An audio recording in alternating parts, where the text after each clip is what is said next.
La paracha de Kitavo, que nous lirons ce Shabbat, clôture en fait la Torah, puisque les 4 dernières sidrotes du livre sacré sont essentiellement des dispositions testamentaires de Moshe notre maître. Et voilà que le Tout-Puissant a choisi de présenter la mitzvah de Bikurim, les prémices en français, comme quasiment la dernière des 613 commandements de la Torah. Cette mitzvah, cette bonne action, est détaillée dans un traité de Mishnah consacré au Bikurim. Et le Tana, le rédacteur de la Mishnah, raconte qu'à l'époque du temple de Jérusalem, une personne qui découvrait que sa vigne, son figuier ou son grenadier avait donné leur premier fruit.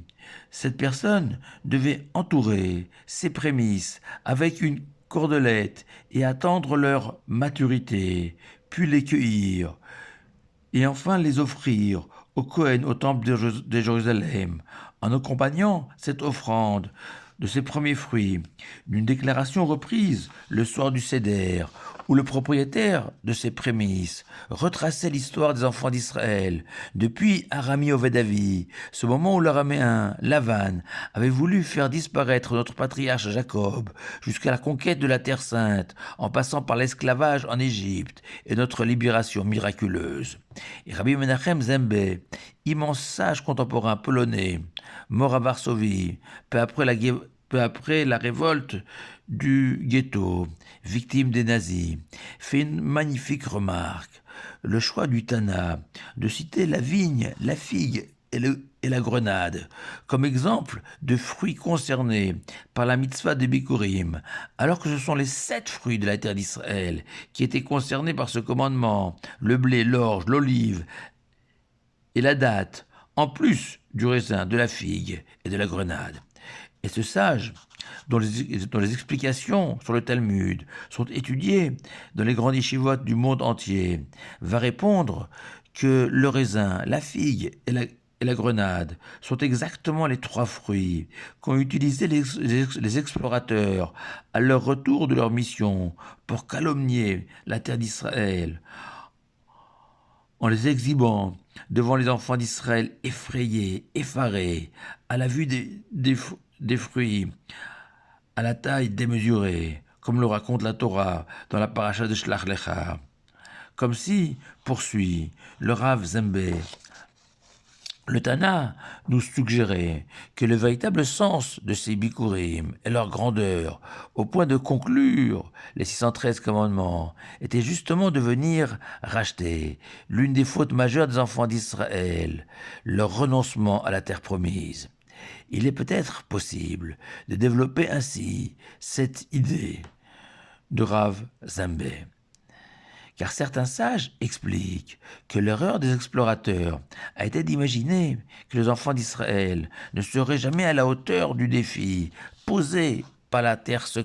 par la terre sacrée, ce pays de tous les extrêmes, où la plus grande sainteté côtoie un appétit féroce pour les plaisirs terrestres, et qu'il était préférable de rester dans le désert, cet univers nu, par définition, à l'abri de toute tentation, plutôt que de se confronter aux défis de la matière du pays de Canaan.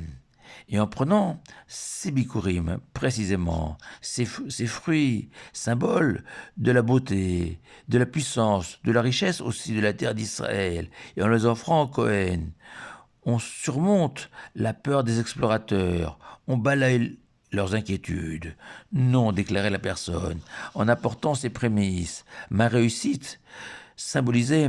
par ces premiers fruits, ne m'a pas fait oublier mon passé, mon origine, mon idéal de vie, celui d'être un juif en Israël, percevoir que chaque centimètre carré de ce sol possède une valeur inestimable, celle de pouvoir produire des fruits sacrés, ce que nulle autre terre au monde ne peut réaliser. Mais plus encore, il y a 2 parties dans cette mitzvah de Bikurim. La première, comme nous l'avons dit, reconnaître la sacralité des fruits d'Israël. La seconde, les offrir au Cohen, signifiant qu'un juif ne peut pas se contenter de dire merci à Dieu pour toute sa générosité, mais il faut être capable de mettre au service du Saint béni soit-il, lui rendre tout ce qu'il nous a offert,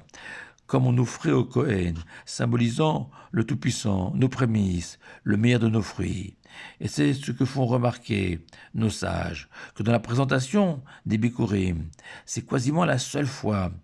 où une série de 3 signes musicaux identiques se suivent et se répètent. Ces signes musicaux placés sous les mots suivants, les fruits que l'Éternel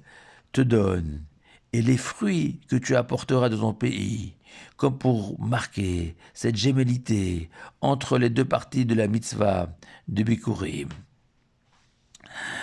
Un dernier point avant de conclure, celui souligné par Rabbi Eliyahu Viskit, un élève du Rabbi de Kotsk. La Torah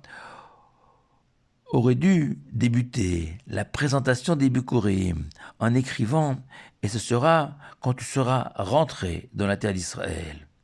Mais la Torah a préféré écrire « Et ce sera lorsque tu rentreras dans la terre d'Israël », comme pour nous indiquer, à nous, juifs du monde entier, de 2026, que la conquête de la Terre Sainte nous concerne, et que chaque fois qu'une personne offre ses prémices, le meilleur de ce qu'elle possède, de son temps, de son intelligence, de son argent, au service de Dieu et au service des hommes, c'est poursuivre le projet divin et lui permettre de se réaliser, voir s'installer une nation sainte sur une terre sainte. Dans l'une de ses compositions, un chanteur à texte français, en se promenant dans le sud de la France, parvient à sublimer les marchés de Provence, leurs parfums, leurs fruits, leur accent. Il se peut être aussi inspiré de la mitzvah des Bikurim. Shabbat Shalom à vous tous.